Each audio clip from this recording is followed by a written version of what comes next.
Salut à vous.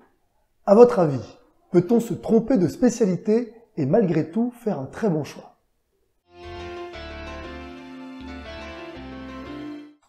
Si vous ne me connaissez pas, je suis Monsieur Bertrand, professeur de mathématiques et d'informatique au cours privé Sciences Po. Aujourd'hui, je suis avec Maëlle, qui va nous raconter un peu son histoire à partir de la première et jusqu'au bac.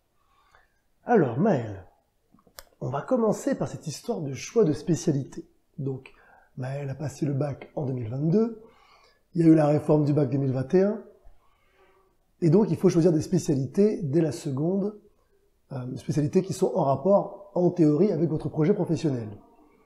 Justement, quel était votre projet professionnel quand vous étiez en seconde? je voulais faire sage-femme.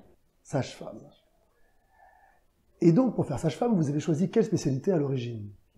J'avais pris SVT, physique-chimie et de l'SES.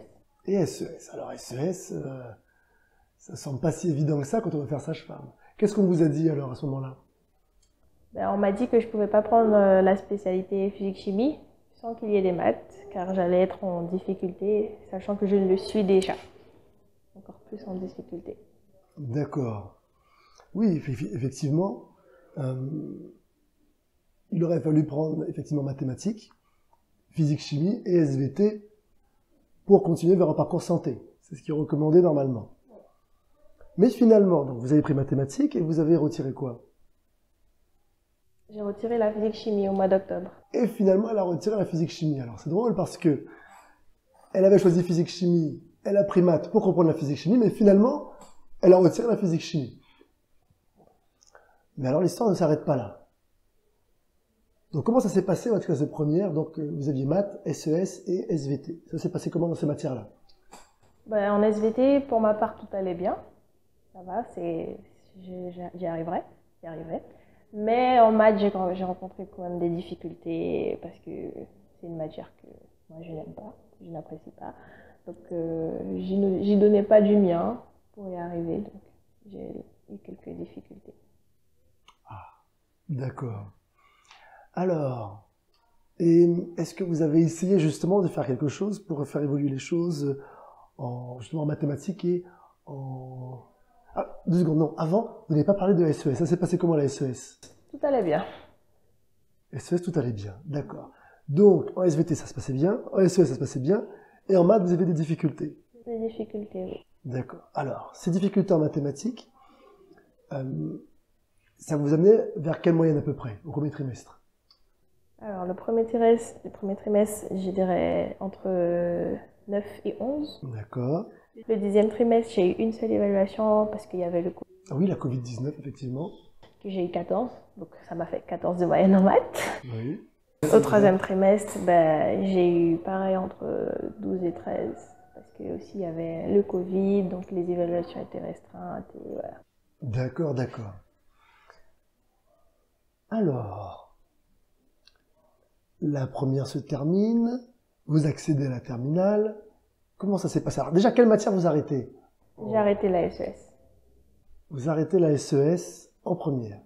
Donc en terminale, vous conservez maths et SVT. D'accord. Comment ça se passe? SVT, logiquement, c'est un autre niveau, donc mon niveau il a quand même régressé, mais j'y arrivais quand même. Pareil pour maths, déjà que mon niveau il n'était pas super élevé, donc j'ai encore régressé, mais c'était pas bon, c'était un petit peu catastrophique. Ouais. Alors, quand vous dites catastrophique, parce que vous aviez laissé la première, vous avez dit autour de 12-13, vous êtes retrouvé à combien en terminale? On parle de la moyenne, hein, des 9, des 8. J'ai quand même eu 13,75 au troisième trimestre. Ah, au troisième trimestre, vous avez quand même réussi à remonter. Oui, j'ai réussi à remonter, mais le premier trimestre, non. Le premier trimestre, vous êtes en difficulté. Alors, là, je pense que pour celles et ceux qui nous regardent, vous dites que vous n'aimez pas les maths, mais pourtant, première, vous finissez à 12-13, et terminale, vous arrivez à 13 de moyenne au troisième trimestre. Je pense qu'il y en a qui vont se dire, mais comment elle a fait? J'ai pris des cours à Sciences Po. Ah oui, oui, c'est une possibilité. C'est une possibilité. Bien. Alors, dites-moi, c'est là qu'on arrive à la partie intéressante. Finalement, vous avez passé le bac. Oui. Au bac, vous avez réussi. Bien. D'ailleurs, vous avez passé le grand oral. Ce serait bien qu'on fasse, comme disait sur la chaîne, on a fait des vidéos séparées, donc grand oral séparé du reste.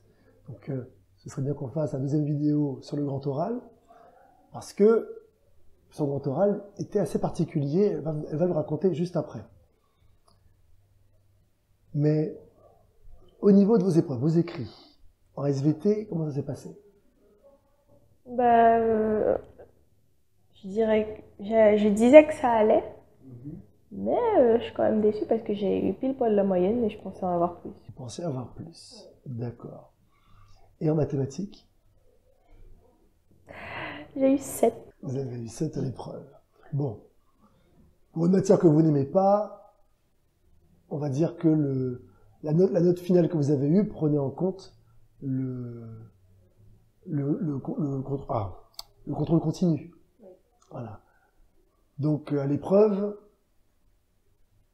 J'ai eu 7. autour de. Bon. Alors,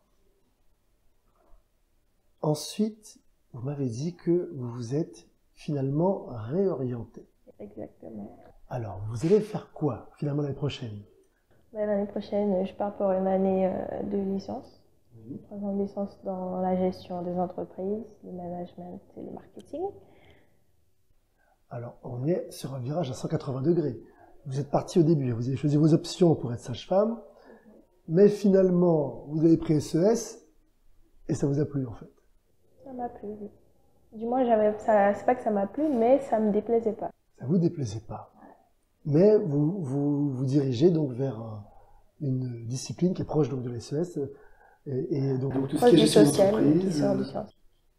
Voilà.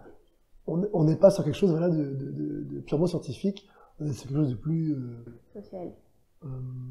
Relationnel. Voilà, plus sur la relationnelle, exactement, le marketing. Voilà. Donc finalement, le fait de ne pas avoir pris les bonnes spécialités, dans votre cas, ça a été plutôt bénéfique. Voilà. C'était une mauvaise spécialité, mais c'était quelque chose de bien parce que vous avez découvert autre chose. Voilà. D'accord? Donc ça, c'est important. Il faut aussi savoir tirer le meilleur des choix que vous faites, bon ou mauvais. Alors, juste une petite chose.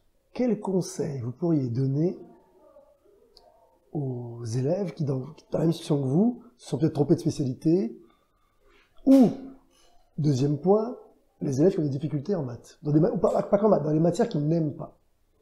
Voilà, parce que même si effectivement vous n'avez pas réussi à avoir une très bonne note au bac, vous avez quand même réussi à augmenter votre moyenne au 3e trimestre.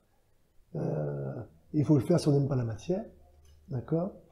Quel conseil vous pouvez donner aux autres, même si voilà, la matière ils ne l'aiment pas, même s'ils ont des difficultés, même s'ils n'ont pas forcément des prédispositions? Je vous écoute. L'Internet vous écoute. Donc si je devais donner un conseil pour les personnes qui connaissent leur métier plus tard, ça serait de bien se renseigner sur le choix des spécialités parce que l'orientation au niveau des établissements scolaires, ça n'aide clairement pas. Ça oriente mal les élèves et c'est surtout très important pour le post-bac car Parcoursup, certaines écoles réclament des choix de spécialités précis. Voilà. Ok. Et pour les élèves donc, qui ont des difficultés dans les matières qu'ils n'aiment pas maintenant? Comme pour moi, ce que je n'ai pas fait, faites ce que je n'ai pas fait, c'est-à-dire apprenez vos leçons, écoutez en cours, essayez d'avoir la volonté pour réussir et ayez la maturité surtout, ce que je n'ai pas eu. C'est déjà un signe de maturité que de s'en rendre compte. Alors, vous venez d'entendre d'excellents conseils donnés par Maëlle. Donc l'année prochaine, elle disait qu'elle serait à Montpellier. Il faudra me raconter comment ça s'est passé.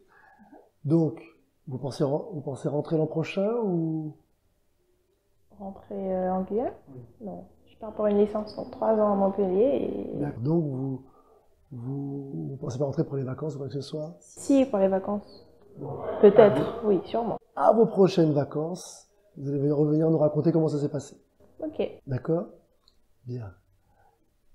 Alors, sinon, pour les autres, pensez à vous abonner, comme d'habitude.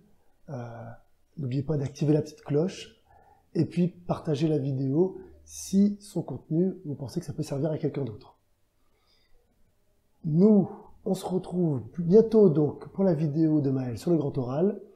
Alors, pour elle, c'est tout de suite. Hein. Pour vous, je ne sais pas quand elle sortira. À bientôt.